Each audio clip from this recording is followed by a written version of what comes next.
students and welcome to ABC English classes once again. আজকে আমরা পড়ব Asleep in the Valley by Arthur Rimbaud. Class 12 এর একটা কবিতা Asleep in the Valley Arthur Rimbaud এর লেখা। এটা আমরা আজকে পড়ব, সবাই মিলে চলো। তার আগে বলে রাখি যে যদি তোমরা এখনো আমার চ্যানেলটা সাবস্ক্রাইব না করে থাকো তাহলে please do subscribe to my channel and press the bell icon. আর কমেন্ট আর শেয়ার আর লাইক অবশ্যই করবে, কারণ কমেন্ট না করলে আমি বুঝতে পারবো না যে তোমাদের কোন জায়গাটা বুঝতে পারলে না বা পারলে বা ভালো লাগলো। সুতরাং আমাকে সব কিছু কিন্তু ফিডব্যাকের মাধ্যমে অবশ্যই জানা। চলো আমরা কবিতা পড়ার আগে শুরুতেই আমরা আর্থার রিম্বডের ব্যাপারে একটু পড়ে নিই। চলো দেখি কি লেখা আছে। Jean-Nicolas Arthur Rimbaud 1854 to 1891 was a French poet from the 19th century. উনি 19th century একজন ফ্রেঞ্চ পোয়েট ছিলেন। He started writing at a very early age. উনি জীবনের অনেক শুরুর দিকে, একদম শুরুর দিকে লেখা শুরু করেন। and excelled as a student. উনি স্টুডেন্ট হিসেবে ভীষণ ভালো ছিলেন, ভীষণ মেধাবী ছিলেন। but abandoned his formal education in his teenage years to run away from home to Paris amidst the Franco-Prussian War. উনি ফ্র্যাঙ্কো-প্রাশিয়ান যুদ্ধে যোগদান করবেন বলে উনি টিনেজে, মানে যখন ওনার একদম কম বয়স বা টিনেজার তখন উনি পালিয়ে গিয়েছিলেন এবং উনি প্যারিসে গিয়ে ফ্র্যাঙ্কো-প্রাশিয়ান ওয়ারে জয়েন করেন। He stopped writing completely at the age of 20. 20 বছর বয়সে উনি লেখা একদম বন্ধ করে দেন। After assembling one of his major works, Illuminations বলে ওনার একটা খুব বিখ্যাত ওয়ার্ক লেখা, সেই কালেকশনটা তৈরি হয়ে যাওয়ার পরে 20 বছরে উনি একদমই লেখা বন্ধ করে দেন। দেখো Asleep in the Valley এর ব্যাপারে আমরা একটু দেখে নিই, এটা কি ব্যাপার এই কবিতাটা। The poem is about the death of a young soldier. একজন ইয়াং সোলজার, একজন খুব ইয়াং একজন সৈনিক, উনি মারা যান। whose body lies among the ferns and the flowers in the valley. একটা খুব সুন্দর একটা ফুলে ভরা একটা খুব সুন্দর গ্রিন উপত্যকাতে সেই সোলজারকে আমরা দেখতে পাই শুয়ে আছে। This poem was published in the collection called Anthologie Lemaire in 1888. 1888 Anthologie Lemaire বলে একটা কালেকশনে এই পোয়েমটা আমরা দেখতে পাই, যে ফ্রেঞ্চ পোয়েমটার কথা বলছে। আচ্ছা, the original poem was written in French named La Demeure du Val. La Demeure du Val বলে যে ফ্রেঞ্চ কবিতাটা, অরিজিনাল কবিতাটা এটা, যেটা ফ্রেঞ্চে লেখা মানে ফ্রেঞ্চ ভাষায় লেখা, সেটার ইংলিশ ট্রান্সলেশন করেন। This English version was translated by Paul Smith. Paul Smith এটা ট্রান্সলেট করেন। এই কবিতাটার স্ট্রাকচারের ব্যাপারে একটুখানি বলে দিচ্ছি। The Italian or Petrarchan sonnet falls into two main parts. এটা একটা ইটালিয়ান বা পেট্রার্কাল সনেট, যেই সনেট হলো একটি 14 লাইনের কবিতা। এই সনেটের মেন ক্যারেক্টারিস্টিক কি? ইটালিয়ান বা পেট্রার্কাল সনেটের মেন ক্যারেক্টারিস্টিক হলো এটা অক্টেভ আর সেস্টেটে ভাগ করা থাকে। অক্টেভ অ্যান্ড সেস্টেটে ভাগ করা থাকে।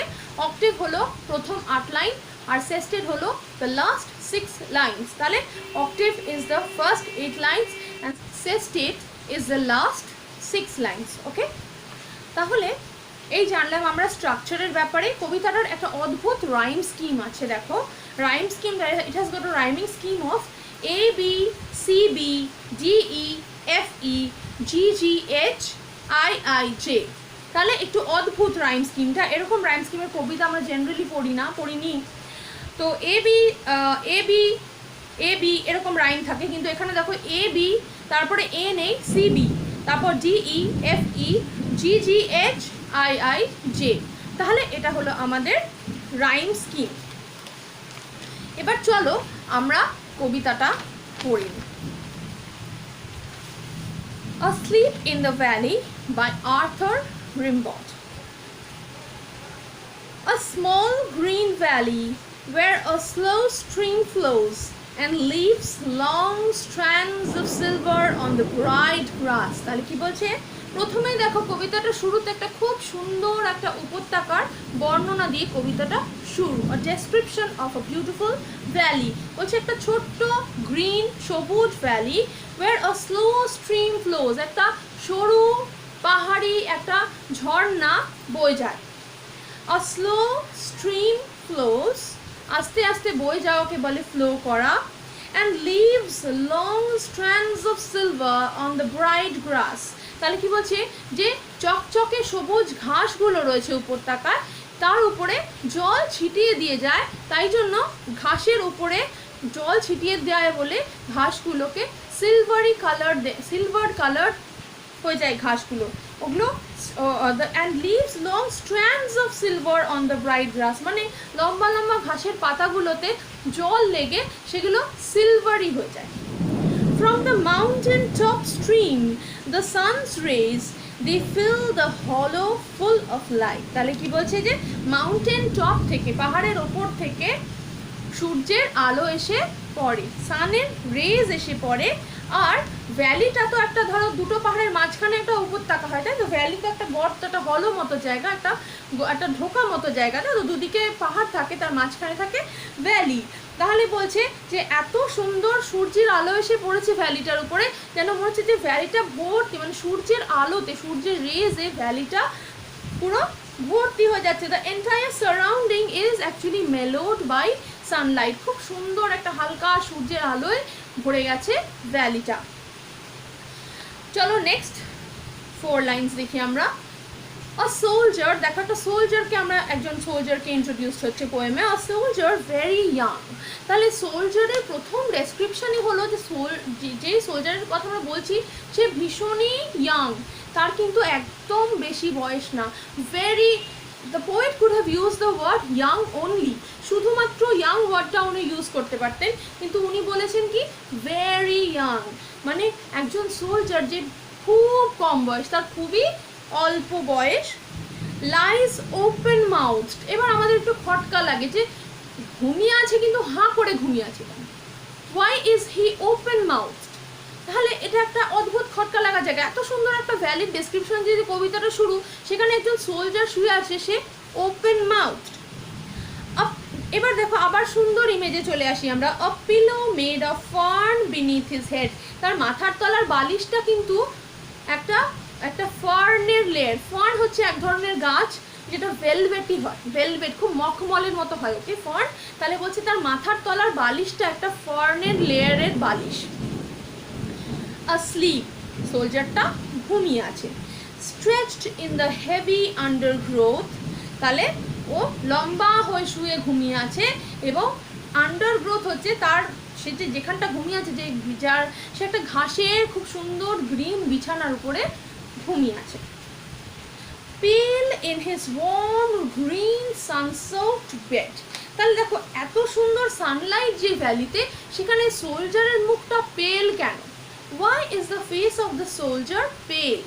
Pale মানে হলো drained out of color, বা ধরো ফ্যাকাশে হয়ে যাওয়া, বাংলায় আমরা যেটাকে বলি, তাহলে ওর মুখটা কিন্তু খুব ফ্যাকাশে। It's pale in his warm green sun-soaked bed, তাহলে ওর বিছানাটা কি ছিল? গরম, বেশ সূর্যের আলোয় বেশ গরম, সবুজ, এবং sun-soaked মানে সূর্যের আলোয় ভেজানো, সোকড হয়ে যাওয়া মানে কোনো কিছুতে সিক্ত হয়ে যাওয়া, ভিজে যাওয়া। তাহলে his bed was sunsoaked and warm, এত সুন্দর সানসোকড আর ওয়ার্ম বেডে তার মুখটা কিন্তু একটু ফ্যাকাশে লাগছিল। ইট ওয়াজ আ পেল ফেস, ইট ওয়াজ আ ডিসকালার্ড ফেস, যার মুখে কোনো কালার বা কোনো লাইফের চিহ্ন ছিল না, ইট ওয়াজ পেল। চলো, we have completed the first 8 lines, that is the octave. Let's come to the sestet. His feet among the flowers he sleeps, তাহলে তার পা দুটো কোথায়? তার পা দুটো ফুলের বিছানার উপরে রাখা। His smile is like an infant's, তার হাসিটা একদম বাচ্চা শিশুর মতো, তার হাসিটা শিশু সুলভ, আমরা বলি না বাংলায়, তার হাসিটা শিশু সুলভ মানে শিশুর মতো, ইনোসেন্ট, ওকে। জেন্টল উইদাউট গাইল, গাইল শব্দটার মানে কি? গাইল মানে হলো ইনোসেন্ট বা উইদাউট ম্যালিস, গাইল মানে হলো ইনোসেন্ট বা উইদাউট ম্যালিস। ইনোসেন্ট মানে নিষ্পাপ, গাইল মানে হলো নিষ্পাপ, উইদাউট গাইল মানে হলো নিষ্পাপ মুখ, ইনোসেন্ট বা উইদাউট ম্যালিস। তাহলে গাইল মানে হলো উইদাউট গাইল, মানে যার মধ্যে কোনো পাপ নেই, নিষ্পাপ। তাহলে is like an infants gentle without guile. Ah nature keep him warm. এরপর কবি নেচারকে উদ্দেশ্য করে বলছে যে নেচার, তুমি ওকে, প্রকৃতি, তুমি ওকে খুব গরম রাখো, আরামে রাখো। হি মে ক্যাচ কোল্ড, ও ঠান্ডা লেগে যেতে পারে কারণ ও মাটিতে ঘুমোচ্ছে। The humming insects don't disturb his rest. এবং ইনসেক্টদেরকে বলে তোমরা ওকে বিরক্ত করো না। হামিং ইনসেক্টস মানে যেসব পোকামাকড় আওয়াজ করে, ঝিঝি পোকা যেমন ধরো, ঝিঝি পোকা ইজ আ হামিং ইনসেক্ট। যেসব ইনসেক্টরা ওড়ার সময় একটা অদ্ভুত পাখার আওয়াজ হয় তাদেরকে বলে হামিং ইনসেক্ট। তাহলে হামিং ইনসেক্টসদের কি বলছে যে তোমরা ওকে ডিস্টার্ব করো না, তোমরা ওকে বিরক্ত করো না, ওকে শান্তিতে ঘুমোতে দাও। হি স্লিপস ইন সানলাইট, সে সূর্যের আলোতে ঘুমিয়ে আছে। One hand on his breast, তার বুকের উপর তার একটা হাত রাখা। অ্যাট পিস, সে ভীষণ শান্তি পেয়েছে, সে ভীষণ শান্ত হয়ে ঘুমোচ্ছে, তার জীবনে আর কোনো দুঃখ, কোনো অশান্তি নেই। In his side there are two red holes. তাহলে লাস্ট লাইনে কবি একটা অদ্ভুত কথা বলেন যে তার বুকের সাইডে দুটো লাল গর্ত দেখা যাচ্ছে। তার মানে কি, সোলজার কোনো যুদ্ধ করতে করতে শহীদ হয়ে গেছে এবং এই লাল গর্ত দুটোই তার প্রমাণ। সে কিন্তু যতই তার ঘুমটা হচ্ছে পার্মানেন্ট, সে পার্মানেন্টলি ঘুমোচ্ছে এবং সে খুব শান্তিতে ঘুমোচ্ছে। সে যদিও আর কোনোদিনও উঠবে না, কিন্তু সে যেই পার্মানেন্ট শান্তিটা পেয়েছে, এটাই কবিতাটার লাস্টে এসে কবি আমাদেরকে বলছে যে হি স্লিপস পিসফুলি, খুব পিসফুলিও ঘুমোচ্ছে। এখন দেখো কবিতাটার শুরুতে যে নেচারের ডেসক্রিপশনটা আছে, খুব সুন্দর একটা, মানে একটা full nature which is full of fruition, প্রচুর গ্রিনারি, হ্যাঁ, প্রচুর সবুজ আছে কবিতাটাতে। হ্যাঁ, খুব সুন্দর একটা স্ট্রিম বয়ে যাচ্ছে, একটা সবুজ উপত্যকা, অনেক সানলাইট, খুব সুন্দর ব্রাইট সূর্যের আলো আমরা দেখতে পেয়েছি কবিতাটার শুরুতে।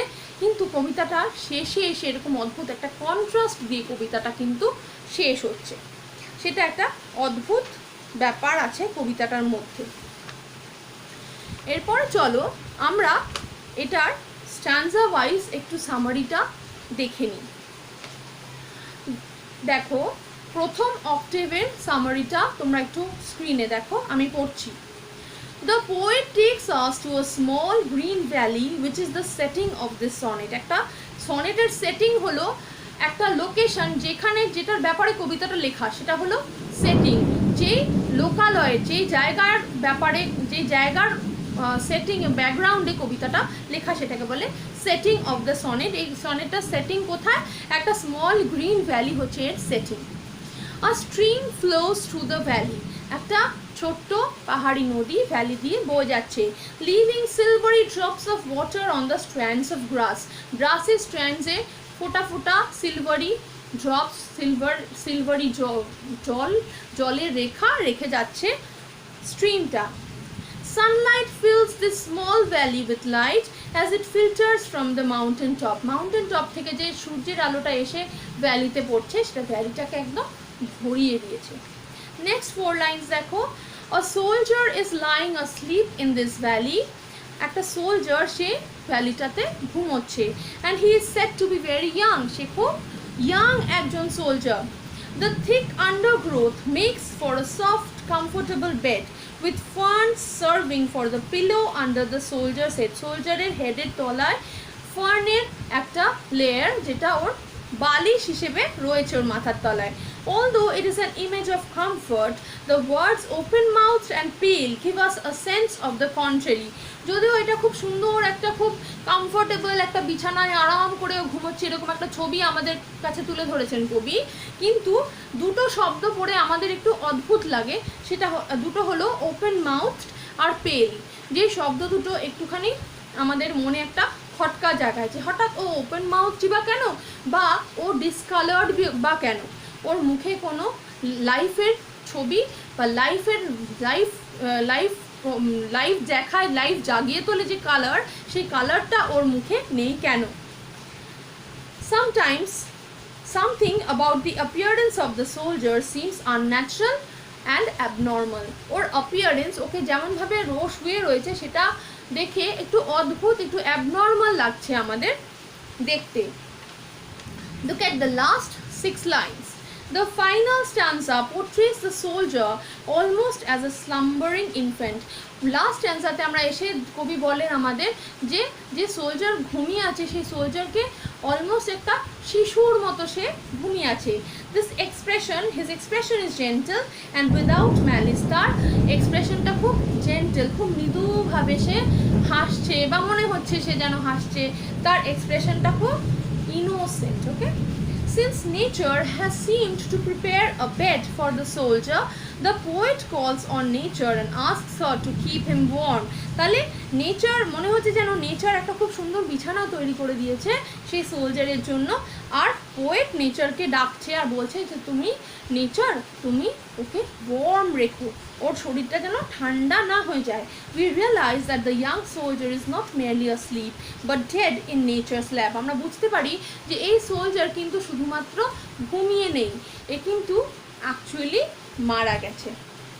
The poet trusts nature to keep his body from growing cold. তাহলে পোয়েট নেচারকে ট্রাস্ট করছে, বলছে যে তুমি ওকে ঠান্ডা হতে দিও না। The poet says that after battling against his enemies on the battlefield, the soldier has found peace even if that means he has died. বলছে যে ব্যাটল ফিল্ডে এরকম বিভৎস হয়তো যুদ্ধ হয়েছিল, সেই যুদ্ধ করে আলটিমেটলি কিন্তু সে মনে শান্তি পেয়েছে, যদিও সে মারা গেছে কিন্তু এই শান্তিটা অন্যরকম একটা শান্তি। The mortal wounds on his side are 2 in number.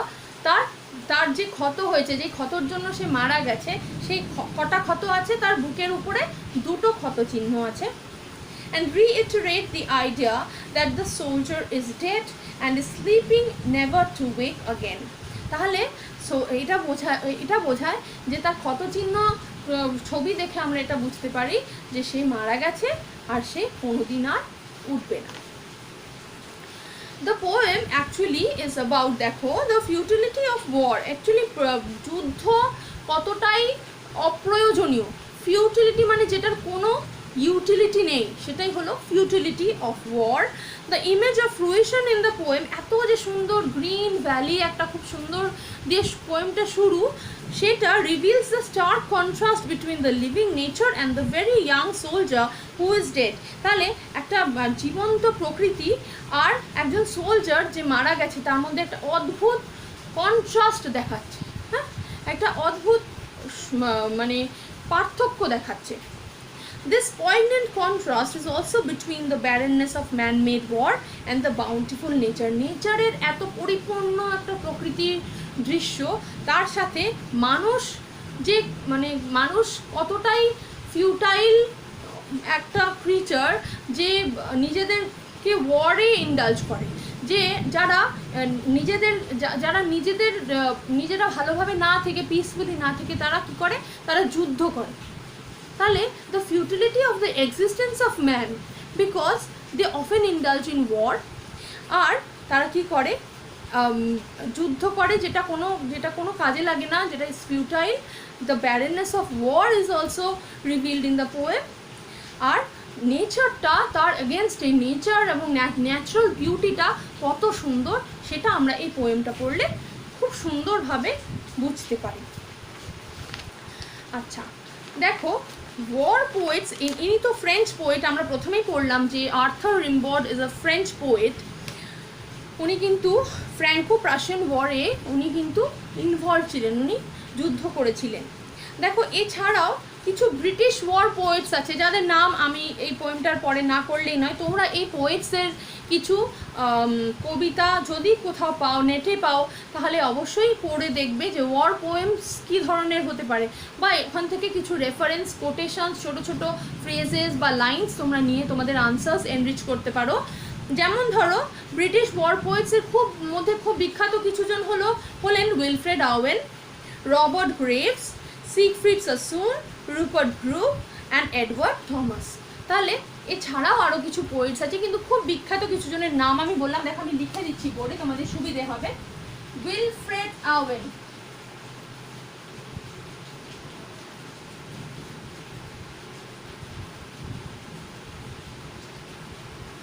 Rupert Brooke,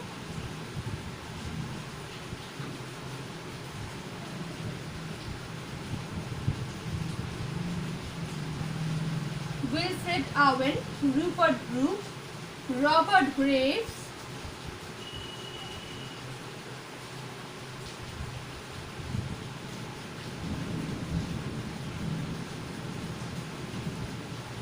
Siegfried সাসুন,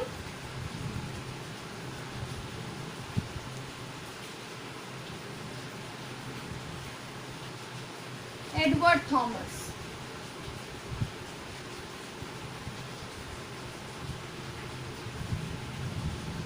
তাহলে তোমরা এদের কিছু ওয়ার পোয়েমস পড়ে দেখতে পারো অ্যাজ আ রেফারেন্স, তোমাদের উত্তরেও কাজে লাগবে। আচ্ছা, আমি তোমাদের জন্য একজন পোয়েটের একটা কবিতার কিছু অংশ বেছে নিয়েছি। দ্য কবিতাটার নাম হলো come up from the fields father.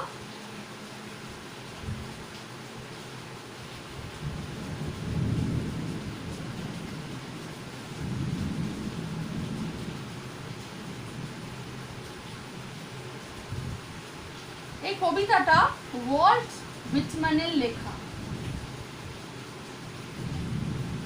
Walt হুইটম্যানের লেখা come up from the fields father. কবিতাটা তোমরা নেটে পুরো কবিতাটা পেয়ে যাবে। এখানে আমি কবিতার কিছু অংশ যেগুলো আমার মনে হয় যে এই কবিতাটার সাথে খুব সিমিলার, আমি সেটা তোমাদেরকে একটুখানি পড়ে শোনাচ্ছি এবং বুঝিয়ে দিচ্ছি। দেখো তোমাদের এই কবিতাটার সাথে তোমরা কোনো মিল পাও কিনা। দেখো, ওয়াল্ট হুইটম্যান কিন্তু একজন আমেরিকান কবি ছিলেন। ওকে, দেখো এই কবিতাটাতে আমরা যে কবিতাটা পড়লাম আসলিপ ইন দ্য ভ্যালি, এই কবিতাটাতে তোমরা প্রথমেই ভ্যালির একটা খুব সুন্দর গ্রিন ডেসক্রিপশন পেয়েছো।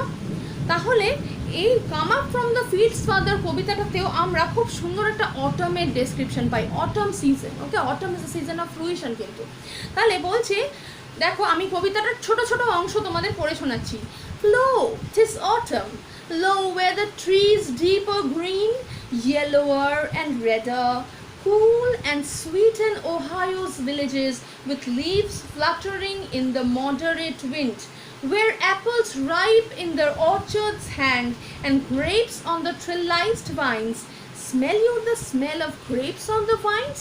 Smell you the buckwheat, where the bees were lately buzzing? তাহলে দেখো বাজিং বিজ, আমরা ওখানে হামিং ইনসেক্টস পেয়েছি, এখানে দেখো বাজিং বিজ, যে বিগুলো বাজ করছে বা শব্দ করছে। বা দেখো ওহাইওর একটা গ্রামের বর্ণনা দিয়েছে যেখানে খুব সুন্দর গ্রিন ট্রিজ, ইয়েলো ট্রিজ বা রেড লিভস, এরকম অনেক ধরনের রং আমরা পাই এই কবিতাটার একদম শুরুতে। ওকে, এরপরে দেখো বলছে যে একজন বোন আর কি, একজনের হাতে তার দাদা একজন সোলজার, সে একটা চিঠি পাঠায় এবং সেই চিঠিটা বোনের হাতে দিয়ে যায় কেউ একজন। তো ও তাড়াতাড়ি করে তার বাবাকে আর মাকে ডেকে পাঠায় যে তাড়াতাড়ি এসো, পিট, ওর ভাইয়ের নাম হলো পিট। তাহলে বললো আমাদের পিটের চিঠি এসছে, তাড়াতাড়ি তোমরা চলে এসো। মা যেরকমভাবে পারে ছুটে ছুটে আসে, আর বাবাও come up from the fields father, তাহলে বাবা মাঠে কাজ করছিলেন, বাবাও মাঠ থেকে ছুটে আসেন মেয়ের ডাক শুনে।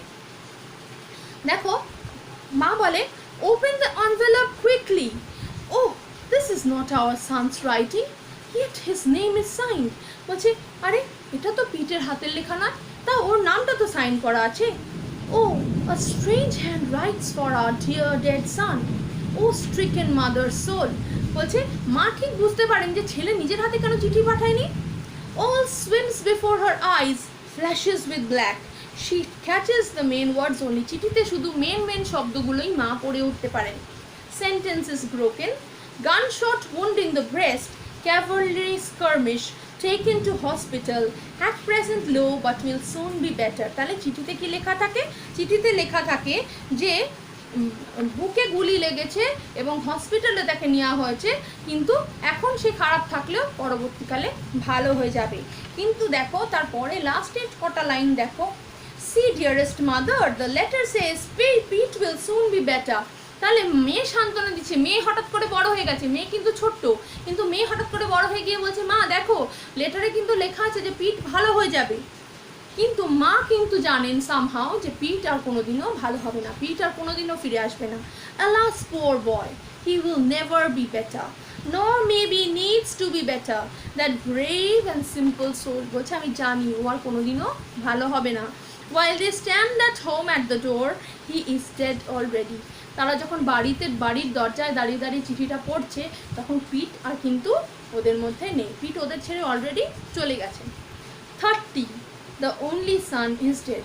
তাহলে 30 বছর বয়সে একটা জোয়ান ছেলে মারা যায়। দেখো ঠিক আমাদের এই asleep in the valley কবিতাটার মতোই এখানেও পিঠ কিন্তু মারা যায়। তাহলে পিঠের মতো এরকমই আরেকজন কোনো সোলজার হয়তো asleep in the valley তে মারা গেছে, তাই তো?